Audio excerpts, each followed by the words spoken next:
วินาทีนำเอาล่างสองพี่น้องที่ถือไฟใหม่เอาออกพี่น้องเอ้ยคลิปวิดีโอนี้บ่นึงเฮ็ดเพื่อให้เตือนใจแล้วก็เป็นอุทาหรณ์ให้กับหลายๆคนเด้อพี่น้องเด้อนะครับผมเป็นอุทาหรณ์ให้กับพ่อแม่พี่น้อง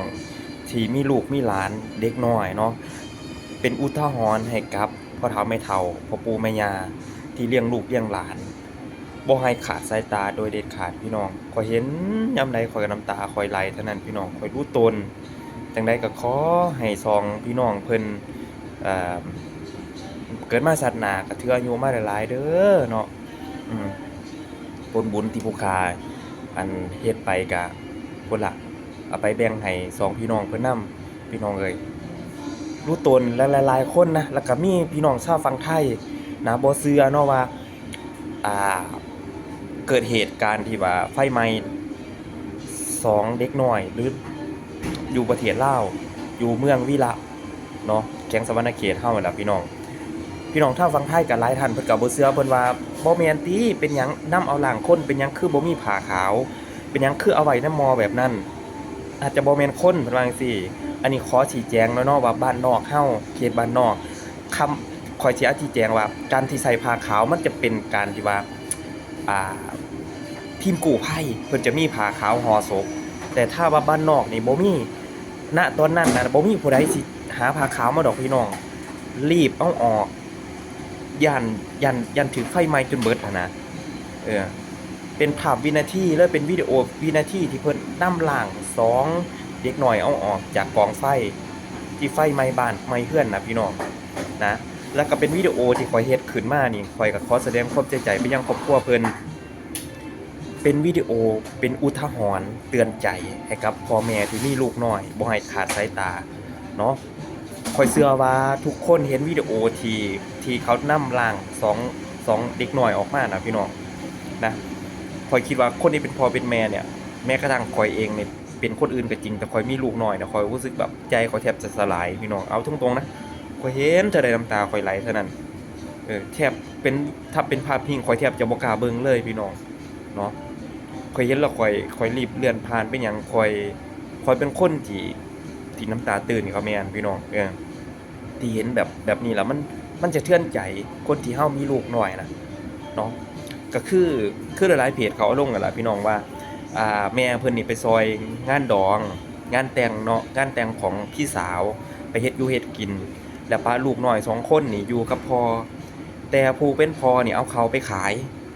นะอันนี้ก็คือตามเพจเพิ่นเอาลงเนาะที่เพิ่นไปถามมาแล้วนะเพิ่นว่าแนวนั้น ว่าพอเนี่ยเอาเขาไปขาวแล้วเอาเขาไปขายป้าให้ลูกหน่อย2 คนนี่นอนอยู่ในเฮือนกลับมาแล้วนี่เห็นไฟไหม้เฮือนผู้เป็นพ่อนี่ก็ดันแล่นเข้าไปนะพี่น้องแล่นเข้าไปในเฮือนนี่แต่ประตูนั้นล็อกข่อยก็เอ๊ะใจหลายอย่างพี่น้องเอาตรงๆเลยทั้งประตูลงประตูล็อกข่อยมุมมองของข่อยเนี่ยคุ้มข่อยเด้พอออกจากบ้านออกจากเฮือนเป็นหยังคือล็อกประตูด้านในว่าดันประตูเข้าบ่ได้แล้วเกิดเหตุไฟไหม้ในช่วงที่ พอออกไปขายเขาอ่ะคือมันก็จิเป็นช่วงแบบแล้วไปขายเขานี่ขายเขาแบบใดอะนะไปขายเขาแบบใดไปขายเขาซื้อเขามาขายบ่หรือว่าในเฮาแต่เฮาก็บ่อยากสิอันนี้หรอกพี่น้องแต่เหตุผลเพิ่นที่เพิ่นชี้แจงมาประมาณนั้นเนาะก็แสดงความเสียใจไปยังครอบครัวเพิ่นพี่น้องเอ้ยบ่หนึ่งก็แสดงความเสียใจไปยังครอบครัวเพิ่นที่สูญเสียเพราะว่าบ่หนึ่งก็ได้แต่มานั่งคิดพี่น้องได้มานั่งคิดว่า ที่แม่เพิ่นป้าไว้เอาลูกไว้น้ำพอกับป้าอีกพอไปขายเขาวป้าลูกหน่อย2 คนนี่นอนในเฮือน2 คน2 พี่น้อง